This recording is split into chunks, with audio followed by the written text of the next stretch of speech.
नमस्कार आप सभी को। स्वागत है आपका ज्ञान धारा अकादमी में।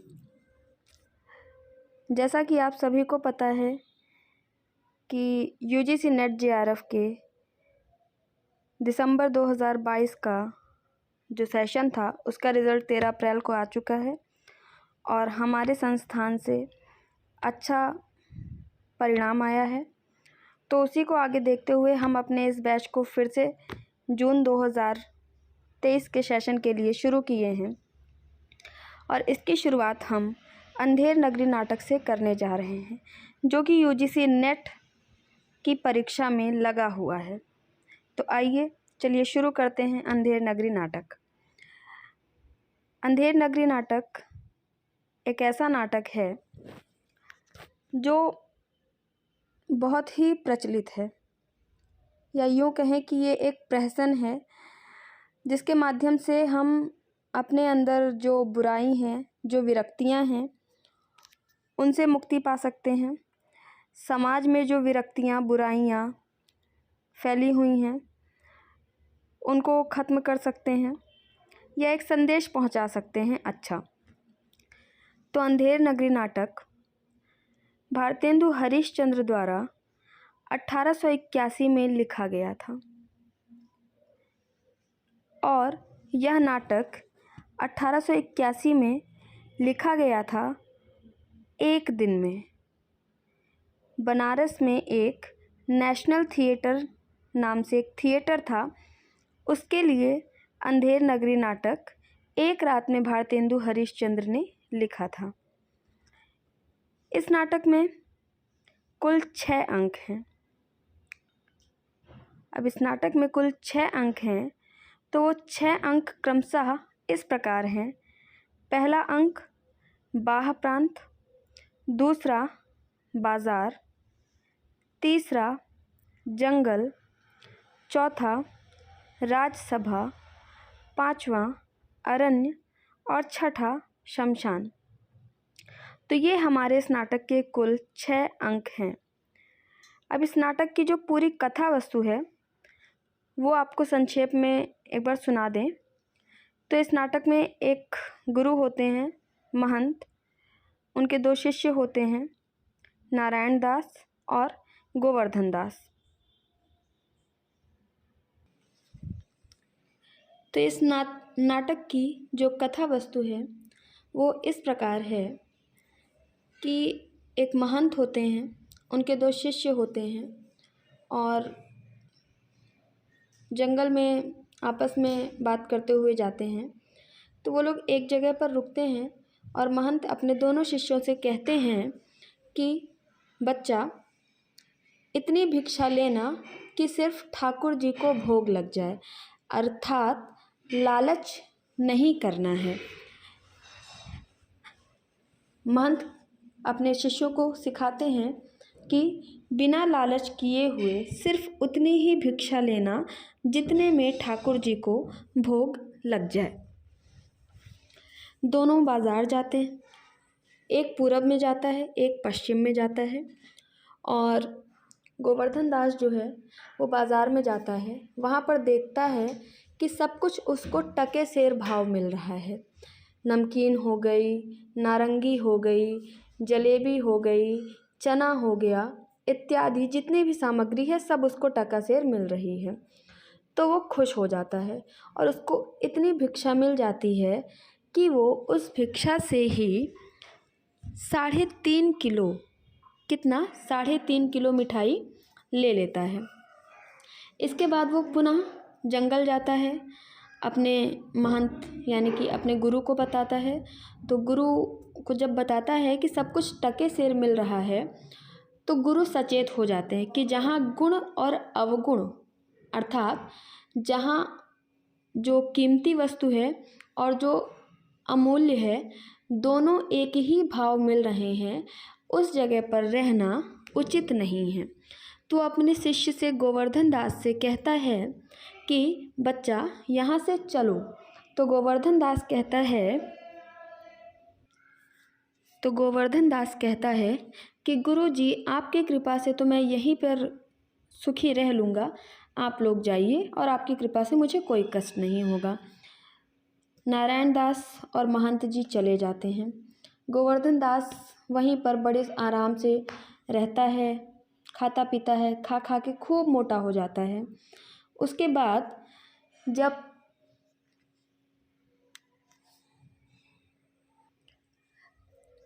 जब महंत और नारायण दास चले जाते हैं, उसके बाद का दृश्य राजसभा का आता है। वहाँ पर राजा के पास एक कल्लू आता है, कल्लू नामक व्यक्ति आता है। वो कहता है कि महाराज, मेरी बकरी दीवार के नीचे दबकर ख़त्म हो गई है, तो इसके लिए मुझे न्याय मिलना चाहिए। तो वो अपनी बात करता है। अब राजा कैसी प्रवृत्ति का है ये चीज़ आप लोग देखिए। सबसे पहले डरपोक है, अंधविश्वासी है, अंधविश्वासी है, डरपोक है, मतलबी है, मदिरापान बहुत करता है। जब इतना मदिरापान करता है तो वो बकरी को बरकी कहता है। डरपोकी ऐसे है कि जब उसको पता चलता है कि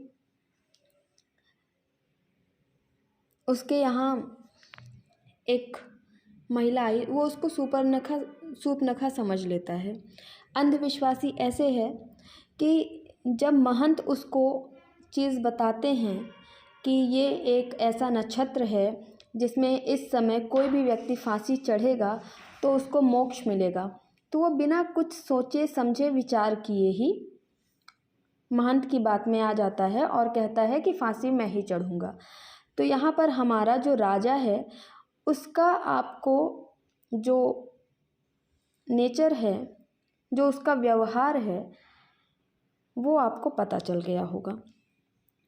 उसके बाद ऐसा चलता है, फिर धीरे धीरे राजा, और एक चीज़, राजा के अंदर न्याय करने की जो क्षमता है वो बिल्कुल भी नहीं है। उसको इस चीज़ में बिल्कुल भी अंतर नहीं पता कि क्या सही है या क्या गलत है। पांचवा दृश्य हमारा अरण्य में है। जब राजा फांसी के लिए बहुत बड़ा उसका फंदा बन जाता है तो राजा कहता है अब एक ऐसे व्यक्ति को लेके आओ जिसकी गर्दन इस फांसी के फंदे में आराम से आ जाए। तो 4 सिपाही होते हैं, वो गोवर्धन दास को लेकर आ जाते हैं। और गोवर्धन दास जो लोभ में, लालच की वजह से इस जगह पर रुका हुआ था, आज वो कह रहा था कि काश मैंने अपने गुरु की बात मान ली होती तो आज मुझे ये दिन देखने को नहीं पड़ता। फिर उस गोवर्धन दास के गुरु आते हैं और फिर वो राजा को अपने विवेक से, यानी अपनी विवेकशीलता से सबको अपनी बातों में ऐसा रमा देते हैं या ऐसा विश्वास दिलाते हैं कि ये वही समय है, इस समय जो भी फांसी पर चढ़ेगा उसको मोक्ष प्राप्त होगा। और राजा चढ़ता है फांसी पर और उसको मोक्ष प्राप्त होता है। तो ये है इस पूरे नाटक की कथा वस्तु। अब इस नाटक के बारे में तो हमने कथा वस्तु शॉर्टकट में, संक्षेप में जान ली, लेकिन जैसा कि मेरा मानना है कि किसी भी लेखक की रचना हम लोग पढ़ रहे हैं उसके पहले हमें थोड़ा सा लेखक के बारे में भी जान लेना चाहिए, है ना। तो सबसे पहले लेखक यानी कि भारतेंदु हरीशचंद्र, इनका जन्म 9 सितंबर 1850 को काशी में एक वैश्य परिवार के यहाँ हुआ था। इनके पिता, आप लिख लीजिएगा, वैसे पीडीएफ में आपको जो चीज़ें मिली सारी चीज़ें हैं, और कुछ चीज़ें ऐसी भी होती हैं जो पीडीएफ में नहीं होती। जब तक आप लेक्चर को बार बार सुनेंगे नहीं, वो आपको, देखिए, याद करना एक अलग चीज़ होती है और समझना एक अलग चीज़ होती है। तो अभी जैसे मैंने बताया कि उद्देश्य क्या क्या हैं, नारी भावना, इस नाटक के उद्देश्य आप देख लीजिए, नारी भावना को दिखाना, अंधविश्वास का चित्रण। अब अंधविश्वास कैसे है ये तो आपको पता ही चल गया होगा कि जब राजा से महंत जी कहते हैं कि यह वही समय है कि इस समय जिसकी मृत्यु जो फांसी पर चढ़ेगा उसको मोक्ष मिलेगा, तो राजा बिना कुछ सोचे समझे महंत की बात मानता है और फांसी पर चढ़ जाता है। तो ये अंधविश्वास ही तो हुआ। अब आप कहेंगे कि इस नाटक में नारी भावना कहाँ पर दिखाई गई है? कहीं पर भी तो नारी भावना नहीं दिखाई गई है। तो नारी भावना ऐसे दिखाई गई है तो नारी भावना इस प्रकार से दिखाई गई है, जब घासीराम कहता है कि चना खावे तो की मैना, बोले अच्छा बना चबैना, चना खाए गफूरन मुन्नी, बोले और नहीं कुछ सुन्नी। तो यहाँ पर जो मुन्नी, गफूरन, तोकी, मैना है, ये काशी की प्रसिद्ध वेश्याएं हैं। अब या ये कह सकते हैं कि काशी जो कि एक इतनी पवित्र स्थली है, वहाँ पर कुछ लोग नारियों को बड़ी ही हीन दृष्टि से देखते हैं, और या ये भी कह सकते हैं कि कुछ नारी ऐसी थीं जो ये काम करती थीं। तो नारी भावना भी दिखाई गई है। अंग्रेजी शासन के प्रति तीखा व्यंग्य किया गया है। भारतेंदु ने अपने इस नाटक के माध्यम से अंग्रेजी शासन के प्रति तीखा व्यंग्य किया है कि पहले के जो अंग्रेजी, अब देखिए यहाँ पर कहीं अंग्रेजी शासन की बात नहीं की गई है, लेकिन जो राजा है वो किसका प्रतीक है? अंग्रेजी शासन का। क्यों? क्योंकि वो लोगों से चीज़ें ले लेकर अपना काम करता था, अपना शासन बना के रखता था, लोगों को दबाए रखता था। तो इस तरीके से ये हम कह सकते हैं कि भारतेंदु ने इस नाटक में अंग्रेजी शासन पर तीखा व्यंग्य किया है। अब आते हैं हम भारतेंदु पर। इनका जन्म 9 सितंबर 1850 को काशी के एक प्रतिष्ठित वैश्य परिवार में हुआ था। इनके पिता गोपाल दास थे जो कि एक प्रसिद्ध कवि थे और गिरिधर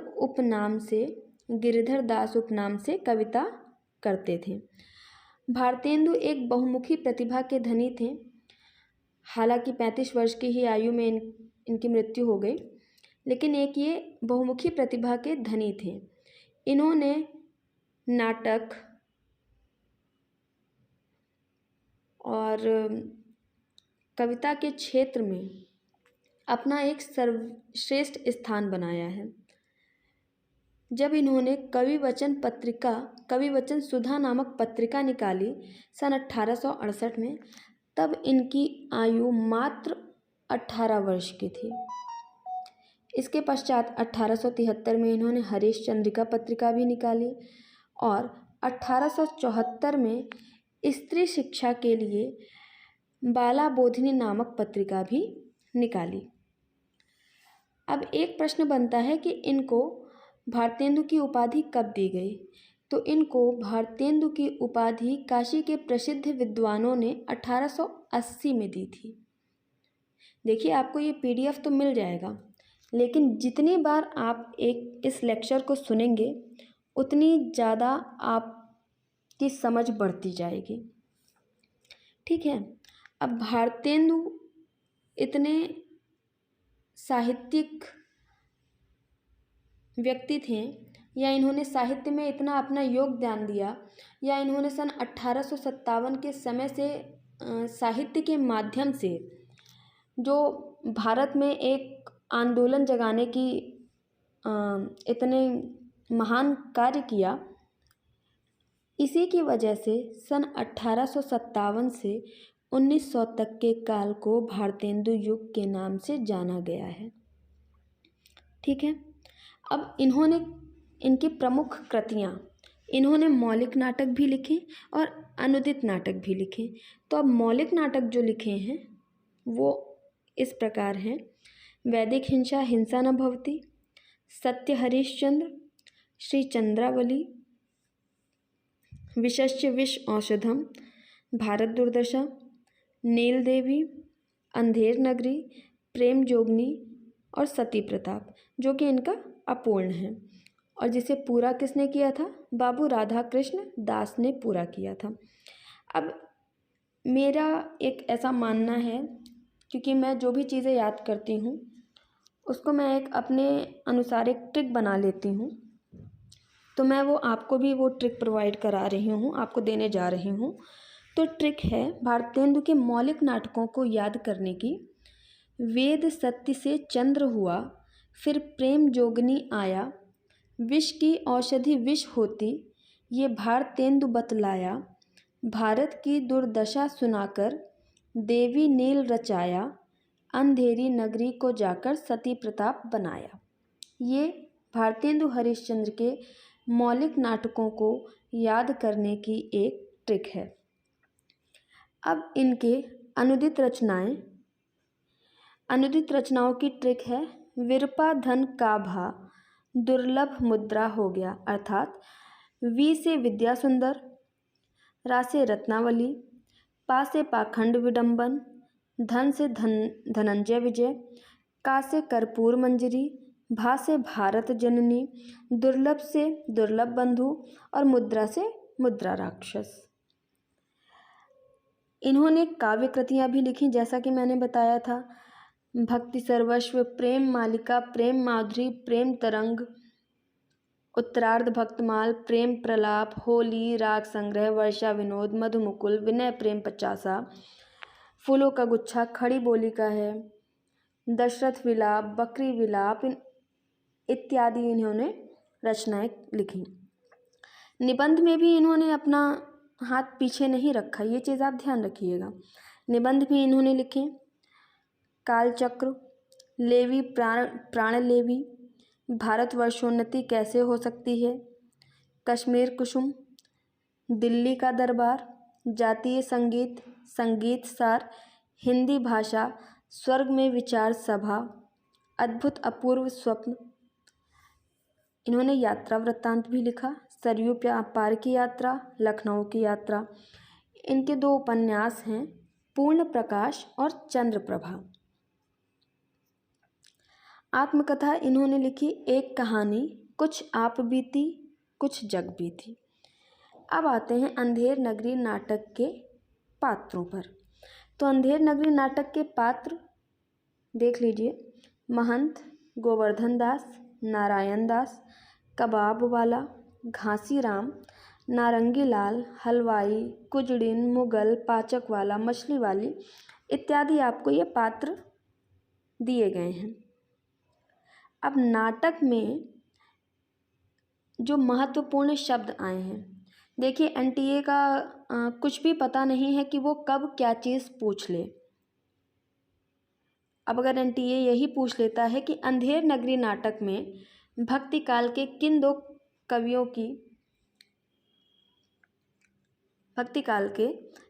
कवियों की चर्चा की गई है, तो जिनको पता होगा वो तो कर लेंगे, और जिन्होंने गहराई से नहीं पढ़ा होगा उनको लगेगा कि अरे ये प्रश्न कहाँ से पूछ लिया एनटीए ने।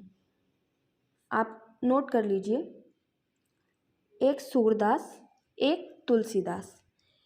तो अंधेर नगरी नाटक में महंत जब बाह प्रांत से ये लोग दिखाए जाते हैं तो महंत कहता है राम भजो राम भजो राम भजो भाई, राम के भजे से गणिका तर गई, राम के भजे से गीध गति पाई।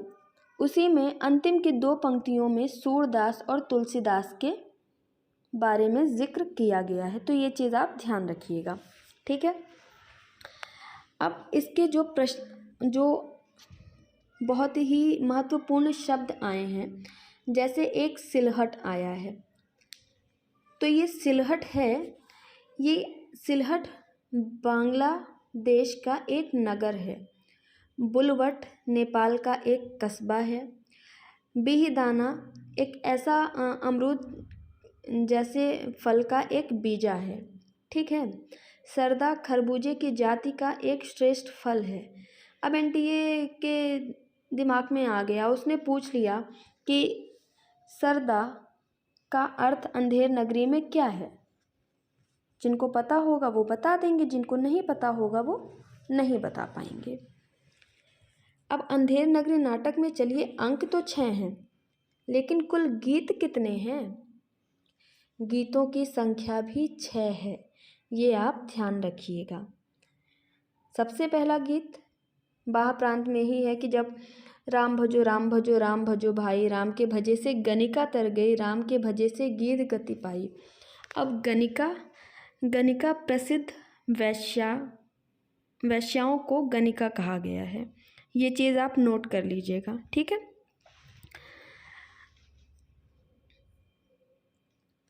और एक प्रश्न, अब आप मेरे प्रश्नों को भी नोट करते हुए जाइएगा, क्योंकि जब मैं आपका वीकली टेस्ट लूँगी तो मैं प्रश्न कहीं से भी पूछूंगी तो मुझे ये चीज़ नहीं मिलनी चाहिए कि मैम आपने ये क्या पढ़ाया, आपने क्या पूछ लिया।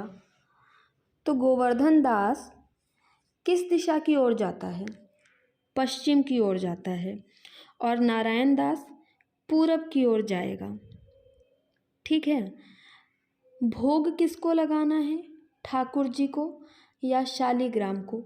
अपना एकदम से घबराइए नहीं, जैसे पेपर में होता है ना कि लोग घबरा जाते हैं, ठाकुर जी मान लीजिए नहीं आया और वहाँ शालीग्राम आ गया, तो आप घबराइएगा नहीं, ठीक है।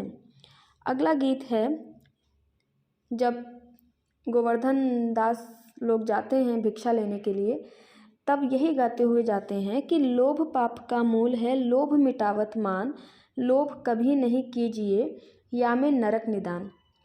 अब एनटीए ये भी प्रश्न पूछ सकती है कि अंधेर नगरी नाटक में लोभ पाप का मूल है, लोभ मिटावत मान, लोभ कभी नहीं कीजिए या में नरक निदान, किस अंक में यह गीत आया हुआ है? ठीक है, तो यह प्रथम अंक में आया है। उसके बाद घासीराम गाता है कि 2 गीत हो गए, अब तीसरे गीत की बारी। चना खावे तो की मैना, बोले अच्छा बना चबैना। तो यह गीत कौन गाता है? घासीराम, ठीक है।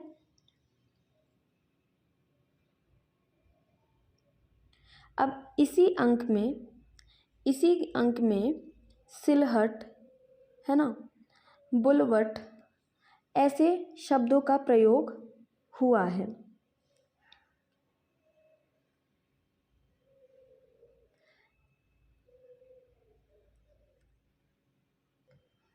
पांचवा गीत पाचक वाला गाता है, चूरन अलम वेद का भारी, जिसको खाते कृष्ण मुरारी, मेरा पाचक है पचलौना, जिसको खाता श्याम सलोना, चूरन बना मसालेदार, जिसमें खट्टे की बहार, मेरा चूरन जो कोई खाए, मुझको छोड़ कहीं नहीं जाए, है ना। इसी में अंतिम पंक्तियां हैं इसी गीत की। चूरन साहब लोग जो खाता, सारा हिंद हजम कर जाता, चूरन पुलिस वाले खाते, सब कानून हजम कर जाते। अब जो ये लाइन है, जो ये पंक्ति है, इस पंक्ति के माध्यम से क्या दिखाना चाहते हैं कि अंग्रेजी शासन भारतीयों के ऊपर दबाव बनाकर उनसे उनकी सारी चीज़ें धीरे धीरे हड़प रही हैं, ठीक है। अगला, अब अंधेर नगरी प्रहसन के बारे में कुछ आलोचकों के जो कथन हैं, जैसे डॉक्टर रामविलास शर्मा के शब्दों में, अंधेर नगरी अंग्रेजी राज्य का ही दूसरा नाम है, अति महत्वपूर्ण है। यह नाटक अंग्रेजी राज्य की अंधेर गर्दी की आलोचना ही नहीं, वह इस अंधेर गर्दी को खत्म करने के लिए भारतीय जनता की प्रबल इच्छा को भी प्रकट करता है। रामविलास का दूसरा कथन है कि अंधेर नगरी नाटक एक कालजयी कृति है। नेमिचंद्र जैन भी पीछे नहीं हटते, तो वो कहते हैं कि अंधेर नगरी में यथार्थपरकता और शैलीबद्धता का बड़ा आकर्षक मिश्रण है। वहीं लक्ष्मी सागर वार्ष्णेय के शब्दों में, अंधेर नगरी में यह देखा गया है कि जिस राज्य में गुड़ अवगुण का भेद नहीं, वहाँ प्रजा को राजा की मूर्खता के चंगुल में फंस जाने का डर हमेशा बना रहता है। सिद्धनाथ कुमार कहते हैं कि अंधेर नगरी में यह चौपट राजा की कथा है, जिसे न्याय अन्याय का भेद नहीं और जो स्वयं फांसी पर चढ़ जाता है। अब अंधेर नगरी नाटक के जो उद्देश्य हैं, जैसा कि मैंने बताया, नारी भावना, जातिगत भेदभाव, अंधविश्वास का चित्रण, अंग्रेजी शासन के प्रति तीखा व्यंग इत्यादि। इस नाटक के माध्यम से जो अन्यायी शासन व्यवस्था है उसकी विसंगतियों, कमियों को हमारे सामने दिखाया गया है। और जो राजा है, जो राजा है उसको चौपट राजा इसलिए कहा गया है क्योंकि वह मूर्ख था। अब देखिए, प्रहसन के भी दो भेद भरत मुनि ने बताए हैं। प्रहसन के भी दो भेद भरत मुनि ने बताए हैं, एक शुद्ध प्रहसन और एक संकीर्ण प्रहसन। ठीक, अब अंधेर नगरी जो है वो संकीर्ण प्रहसन में आता है। अगर यह प्रश्न पूछ लिया जाए कि अंधेर नगरी किस प्रहसन के अंतर्गत आता है, तो संकीर्ण प्रहसन के अंतर्गत आता है। ठीक है, तो ये चीज़ आपको पता होनी चाहिए और ये फैक्ट आपको कहीं भी नहीं मिलेंगे। तो वीडियो को ज़्यादा से ज़्यादा शेयर कीजिए और जो भी जून के लिए तैयारी करना चाहते हैं उनको बैच में ज्वाइन करने के लिए बोलिए और उनका रिज़ल्ट बहुत अच्छा आएगा। अब जो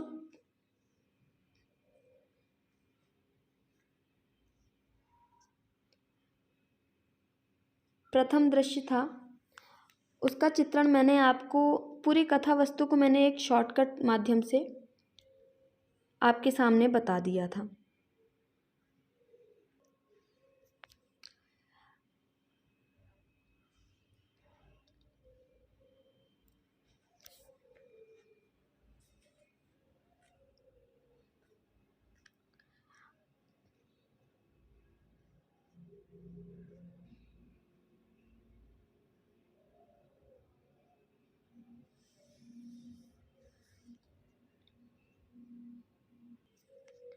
तो प्रथम दृश्य में यही दिखाया गया कि शिष्य और गुरु भजन गाते हुए एक नगर में प्रवेश करते हैं। महंत अपने शिष्यों को शिक्षा देते हैं कि व्यक्ति को अपने जीवन में लोभ का परित्याग करना चाहिए। लोभ एक ऐसी प्रवृत्ति है जो हमारे अंदर के विवेक को नष्ट कर देती है। अपने शिष्यों की प्रवृत्ति के अनुसार गुरु दोनों को दो विपरीत दिशाओं में भिक्षाटन यानी भिक्षा मांगने के लिए भेजते हैं। गोवर्धन दास जो कि कैसी प्रवृत्ति का है, देखिए, लोभी प्रवृत्ति का है। अब क्यों है, इसका आपके सामने उदाहरण है कि जब उसके गुरु उससे कहते हैं कि बच्चा, जहाँ गुण और अवगुण में कोई भेद ही नहीं है, गुण और अवगुण में कोई भेद ही नहीं है, उस जगह पर रहना उचित नहीं। तो वो अपने गुरु से कहता है कि मैं यहीं ठीक हूँ। तो वो एक लोभी प्रवृत्ति का है। और मतलबी भी कह सकते हैं कि जब उसको फांसी पर चढ़ाने के लिए पकड़ा गया तब वो अपने गुरु को याद किया। तो वो किस प्रवृत्ति का है, लोभी, मतलबी। वहीं नारायण दास आज्ञाकारी है, अपने गुरु की बात मानता है और गुरु के साथ चला जाता है। विवेकशील है कि गुरु ने जो कहा उसका आदर किया और उसने अपना आगे का सोचा भी कि जहाँ एक ही दो चीज़ें एक ही भाव मिल रही हैं वो स्थान सही नहीं है। तो इस प्रकार से आपका ये नाटक, अंधेर नगरी नाटक, पूरी तरह से समाप्त हो गया है। वीडियो अगर आपको अच्छा लगा हो तो लाइक शेयर सब्सक्राइब कीजिएगा और बाकी पेड ग्रुप वालों को ये PDF मिल जाएगा। धन्यवाद।